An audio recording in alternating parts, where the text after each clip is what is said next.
we first moved here, we kind of noticed, I'd say 4 or 5 main species of weeds that we were dealing with here, and kind of in order of importance, the first one and probably most problematic one is Galansoga, which seems to be probably the main problem weed on almost every vegetable farm. After that, we have a lot of amaranth, or pigweed is a big problem here. And then kind of in succession after that, or about the same amount, we have lamb's quarter, foxtail, and ragweed, both regular ragweed and giant ragweed. This was originally an organic grain farm, so we sort of inherited, especially early on, weeds that were more designed to compete with grain crops. And that was a problem at first because we were dealing with much bigger, bulkier weeds than you would find in a normal vegetable rotation, where you're dealing with generally kind of smaller, low-growing stuff. So it was a challenge at first, and it made us quickly adapt our cultivation techniques. We got a lot more aggressive as far as cultivation. We did a lot less undersowing and cover cropping to make sure that we could get clean seed beds before and after we had a crop established to eliminate as much as possible any of those weeds from going to seed. Our crop rotation works in relation to how we manage weeds in that we try to follow something that is very, very easy to keep clean, or that you keep very clean in terms of weed pressure, with something the following year that's going to be a little bit more difficult to control, so that hopefully you have less of a weed seed bank you're going to be dealing with to start with.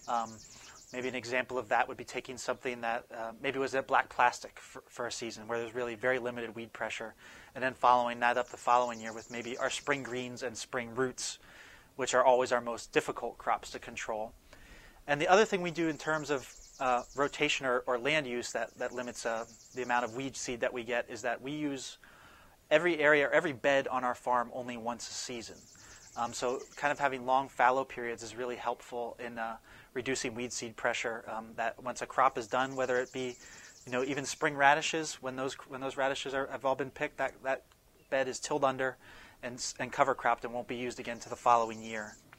Well, we certainly use cover crops, one, just for fertility and for protecting the soil over the winter, but our main cover crop that we use in terms of enhancing or lowering our weed seed pressure is buckwheat. We use buckwheat as a fallow period in our rotation, and as opposed to using a bare fallow, we use, I guess you'd call it a green fallow. So we'll follow, for instance, our spring greens field. After that greens field is done, about early July, we'll till that field in and then seed it to buckwheat. We seed it at about 50 pounds an acre with a grain drill. Then that buckwheat cover crop will grow over about the next 3 or 4 week period. And we like buckwheat for 2 reasons. One, because it does give us a green crop in that summer fallow period, but also buckwheat is nice because it goes to seed very quickly. Buckwheat will beat almost any weed to seed. We'll plow the buckwheat under, disc it again, and then seed it to an overwintering cover crop, maybe rye or hairy vetch. We do a 5-foot bed, or 5-foot centers on our tire, and so we have it's roughly a 44-inch bed top. We do 3 rows on that bed, and mainly because 3 rows is easy to cultivate. It's a little easier than 4. It's certainly easier than 5. And we do 3 rows on 15-inch centers. So our 2 outer rows are 30 inches apart, center to center. And then as terms of crops, we break our fields up into several different groupings. We have a field of spring greens, that's an acre. We generally have an acre that's both spring and fall roots. So those kind of go in at different times. We do 1 acre in plasticulture every year for crops that need a lot of heat. In our case, that's mostly cucurbits and solanaceous crops. Then we have generally another acre of cucurbits that's bare ground that we just cultivate, and that's generally our late season cucurbits, our late season cucumbers, zucchini, and our winter squash.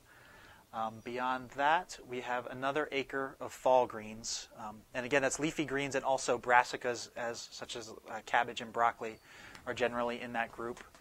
And then beyond that, we have 1 more acre of potatoes, and that's our basic crop grouping. Roughly, there's a little variation in that. Each of those groups are cultivated or handled a little differently. We first generally will try and do a stale bed preparation. We use a Kubota L245 cultivating tractor, and on the back of that we carry a Williams tool system weeder. And we use some different knives and tines on both those setups, and we'll go through and stale bed the bed before planting, which is basically cultivating the entire bed surface. And then on the rear of our Williams weeder, we carry 3 knives that will mark our rows. And so those will mark both our center row and our 2 outside rows. And in lieu of using the Williams weeder for that, we do occasionally use our tiller. We use an Italian Celli spading machine. We can also stale bed with the Celli. We can set the depth on that so it doesn't till the ground very deeply, and I've put the same 3 row marker knives on the back of that. So we can also till, which is another way of killing weeds, and mark the bed at one time, and then that gets us set up to either seed, or we can either transplant by hand or use the transplanter in that bed. Our spring and fall greens and spring and fall roots are handled the same, because most of those crops are small crops, generally planted on a 3 rows per bed. So using both the tractor and the Williams weeder, we can cultivate all the space between the rows, including tire tracks. But then both of those crops require a lot of hand labor, because we'll still come back, and one will either use stirrup hoes and hoe in between the plants within the row, if it's something like head lettuce or broccoli that gives us the space to do so. And then for more I'd say like meticulous crops like carrots or arugula, leaf lettuce, we have to go through with hand hoes and a crew and go down and pull every single weed out of that row. And that is probably our number one expenditure of labor in the farm, is weeding those crops. Carrots, arugula, early spring greens are extremely time consuming because they're crops that really can't take any weed pressure. And then we do a little bit of work with some of those crops. For instance, with carrots, we'll use a single row flame weeder to try and do a little pre-emergent weed control. And that works fairly effectively if you can get to it on time. Generally for solanaceous crops, we're on black plastic. We do that because the heat is a big benefit for solanaceous crops. Most do like it hot. So we lay a 4-foot wide bed, or a 4-foot wide sheet of black plastic. We get about a 3-foot wide bed, and we'll plant directly into that. The nice thing about black plastic is it controls all your weeds in the row, and it warms the soil, which is really beneficial for most solanaceous crops. The problem with black plastic is that it's still a lot of labor to cultivate the tire tracks of black plastic, which is something that's easy to forget about and is one of the hardest spaces to cultivate on the whole farm. Again, we use our Kubota tractor to cultivate that, and the Williams weeder. The outer 2 knives, which normally fall just on the edge of our bed, happen to fall just on the shoulder of the black plastic bed as well. So we can use those to cultivate right on the edge, the actual buried portion of the plastic. On the Williams weeder in the back, all the tines, again, are lifted up in this case because we don't want to tear up the plastic.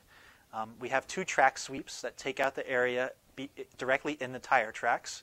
And then we have 2 more sweeps that would again cover kind of the outer edge of the bed, and those will actually travel underneath, just barely underneath the edge of the plastic.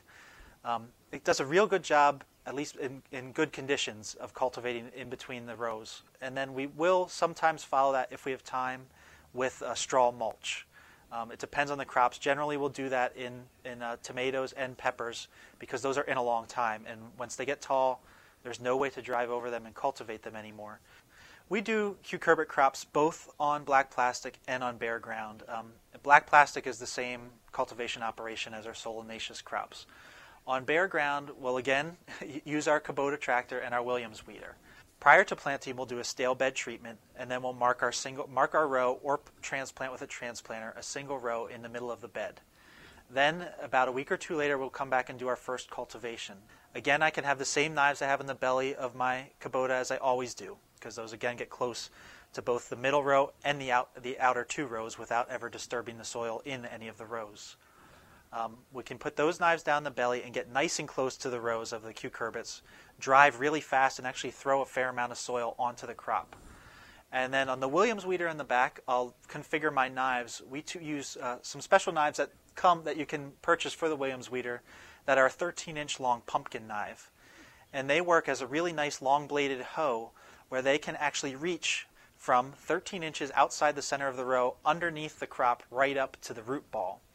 So that's really nice for cucurbits. For instance, cucumbers that are vining on the ground, we can still cultivate when the plant is maybe 18 inches wide and cultivate actually underneath the existing plant. And that's something we can't even do with a hoe. And it'll cover that space really well. And again, throw a little more soil on the stem of the plant, which is also good for in-row control. And then we have some track sweeps to cover up the tire tracks and cultivate the rest of the space. But that is a really effective one-row system. The Williams weeder works really well for that in terms of being able to cultivate a crop that's vined a good distance. And also, the Williams weeder is a tall cultivator. It sits, maybe 18 inches to 24 inches off the ground. So we can still cultivate something like zucchini, really up to it's about a foot to 18 inches tall to do one last pass, where we'll, sort of be beating up the tops of the plants, but they're tough. A day later, they'll stand back up. You'll never know it. And you can get one really nice last-second cultivation in, and then you'll be, harvesting in a week in a nice, clean bed. So we really like that system it's really effective for large crops. Cool. I actually haven't seen it. Mm-hmm. Two pieces of advice. One, when you're cultivating mechanically, if you're using a tractor to cultivate, is that you want to get close and you want to go fast. The closer you get, the faster you go, the more effective it is. And there's kind of an old farmer saying that if you're not every now and then killing a plant or two, you're not getting close enough. Again, you don't want to be killing everything, but you want to kind of push the envelope a little bit to be effective. The plants can take more abuse than you think, and the weeds definitely can take more abuse than you think. So you want to do your best to control them as effectively as possible. The final piece of advice is that weed control becomes the biggest issue on an organic farm. It's where you're going to spend all your time and your labor. So to have a system in place to deal with weeds efficiently and effectively is the most important thing you can do. So before you do anything else, before you put a seed in the ground, you want to have a weed control system in place, and you want to build your farm out from that plan. And that will that'll help you more than anything else in having a successful farming operation. And that's the most important piece of advice I can give you: is take your weeds seriously and manage from there.